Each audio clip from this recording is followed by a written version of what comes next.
வணக்கம் அன்பர்களே, வாங்க நாம் இன்னைக்கு வறுத்து அரைச்ச மோர் குழம்பு எப்படி செய்யலான்னு பார்க்கலாம். அதுக்கு நான் 1 டேபிள் ஸ்பூன் தேங்காய் எண்ணெய் எடுத்திருக்கேன். அதில் 1.5 டீஸ்பூன் உளுத்தம்பருப்பு சேர்த்துருக்கேன். இதை நாம் நல்லா ஃபஸ்ட்டு வறுத்துருவோம். அடுத்து நாம் உளுத்தம்பருப்பு எல்லா பொருளையும் சேர்க்குறோம். அது எதுக்குன்றது நமக்கு தெரியாது. ஏன்னா நம்ம பாரம்பரியமாக நம்ம வீட்டில் எல்லாருமே இதை பண்ணுறனால நாமும் அதை அப்படியே பண்ணுறோம்.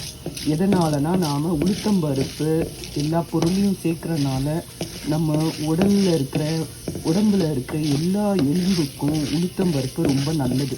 அதனால தான் நம்ம பெரியவங்க ஆகும்போது கூட இந்த உளுத்தம்பொடியை வறுத்து நெய் விட்டு நமக்கு சாப்பிட கொடுப்பாங்க. அதனால தான் நாம் இந்த உளுத்தம்பருப்பை நாம் எல்லா பொருளையும் சேர்க்குறோம். இந்த உளுத்தம்பருப்பை நாம் பச்சையாக சாப்பிடக்கூடாது. பச்சையாக சாப்பிட்டாக்கா அது உடம்புக்கு நல்லது கிடையாது. அதனால தான் நாம் செய்கிற ஒவ்வொரு பொருளையும் நாம் உளுத்தம்பருப்பை ஆட் பண்ணுறோம். இது நம்மளோட எலும்பு வளர்ச்சிக்கெல்லாம் ரொம்ப உறுதுணையாக இருக்கும். ஸோ இது நல்லா வறுப்பட்டுச்சு. இதில் 1/4 டீஸ்பூன் வெந்தய பவுடர் சேர்த்துக்கோங்க. 1/4 டீஸ்பூன் வெந்தயம் சேர்த்துக்கோங்க. சாரி, வெந்தய பவுடர் சொல்லிட்டேன். இதில் ஒரு 6லேருந்து ஒரு 8 பச்சை மிளகாய் அளவு சேர்த்துக்கோங்க. ஏன்னா இதில் போடுறது பச்சை மிளகாய் காரம் தான். அதனால் கொஞ்சம் காரமாக இருந்தால் நல்லாயிருக்கும். அதனால் நீங்கள் கூட்டியோ குறைச்சோ ஆட் பண்ணிக்கோங்க. இப்போ நான் இதில் 6 பச்சை மிளகாய் ஆட் பண்ணிட்டேன். அதுக்கப்புறம் என்ன பண்ணுங்கன்னா ஒரு 2 டீஸ்பூன் துவரம்பருப்பை ஒரு 1/2 மணி நேரம் ஊற வச்சுக்கோங்க. 1/2 மணி நேரம் ஊற வச்சுட்ட பிறகு அந்த ஊற வச்ச துவரம்பருப்பை இதில் போடுங்க. இதில் போட்டுட்டு இதை நல்லா வதக்கிடுங்க. துவரம்பருப்புங்க, இதை ஒரு 2 டீஸ்பூன் எடுத்துகிட்டு ஒரு 1/2 ஹவரில் 1 ஹவர் கூட உங்களோட விருப்பம். ஏன்னா இதை அரைக்க தான் போடும். அதனால் நீங்கள் ஊற வச்சு இதில் சேர்த்துக்கோங்க. நான் 1 கப் தயிர் சேர்த்துருக்கேன். அதனால் நான் 1/2 முடி தேங்காய் எடுத்திருக்கேன். அதே மாதிரி நீங்கள் 2 கப் எடுத்தால் 1 முடி தேங்காய், அந்த ரேஞ்சில் நீங்கள் அளவில் நீங்கள் எடுத்துக்கோங்க. நான் இப்போ 1 கப் தயிர் தான் எடுத்துருக்கேன். அதுக்கு நான் 1/2 முடி தேங்காவை எடுத்துக்க போகிறேன். இதை நல்லா வதக்கிடுங்க. இப்போ நாம் அடுப்பை ஆஃப் பண்ணிவிட்டு இந்த சூடுலேயே தேங்காவை போட்டு நம்ம வதக்கி விட்டுட்டு ஆறின பிறகு நாம் இதை அரைச்சி எடுத்துக்கலாம் பேஸ்ட்டாக. நல்லா கலரி விட்டுக்கோங்க.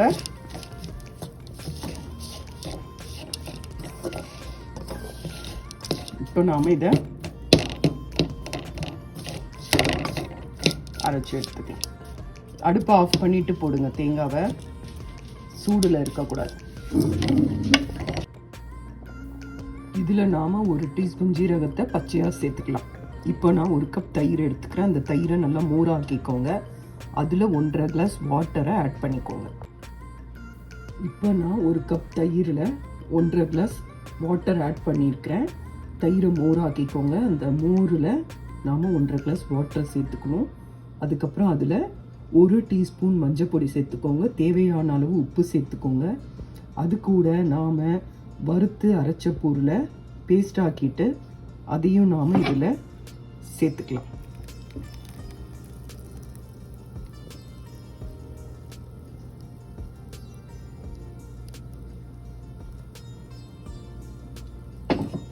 சேர்த்துட்டு இதை நல்லா கலரி விட்டுருங்க. இப்போ உப்பு பார்த்துக்கோங்க. நீங்கள் கறிவேப்பிலையை நல்லா கிள்ளி போட்டுருங்க. இது கொதிக்கணும். ரொம்ப கொதிச்சிட்டிங்கன்னா தேங்காய் தனியாக அப்படியே மோர் தனியாக பிரிஞ்சிடும். ஓரளவுக்கு நுர கட்டி வரும்போது நாம் அதை நிப்பாட்டிடணும். அதுக்கப்புறம் வாங்க என்ன செய்கிறதுன்னு பார்க்கலாம். இங்கே பாருங்கள், நான் இன்னைக்கு சேப்பங்கிழங்கு வறுவல் தான். அதனால் அந்த சேப்பங்கிழங்குலேயே நான் ஒரு சேப்பங்கிழங்கை வேக வச்சு அதை நறுக்கி இதில் போட்டுக்கிறேன்.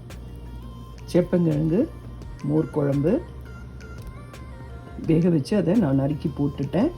நீங்கள் இதில் வெண்டைக்காய் சேர்த்துக்கலாம், பூசணிக்காய் சேர்த்துக்கலாம், உருளைக்கிழங்கு சேர்த்துக்கலாம், கேரட் சேர்த்துக்கலாம், சேப்பங்கிழங்கு சேர்த்துக்கலாம், சுண்டைக்காய் வத்தல் சேர்த்துக்கலாம்.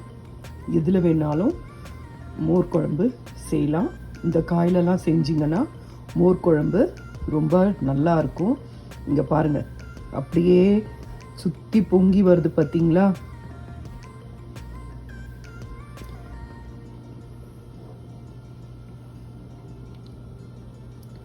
பாருங்க, அப்படியே அந்த ஓரல்லாம் அது பாருங்க பொங்கி வருது. இந்த ஸ்டேஜில் நாம் நிறுத்திடணும்.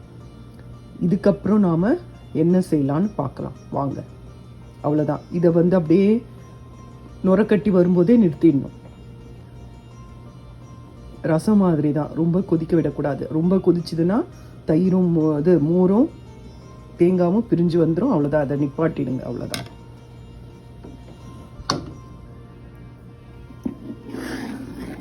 இதை கலக்கி விட்டுக்கோங்க. இப்போ நாம் வாங்க அடுத்து என்ன செய்யலான்னு பார்க்கலாம். ஏற்கனவே நீங்கள் உப்பெல்லாம் சரி பார்த்துருப்பீங்கன்னு தெரியும்.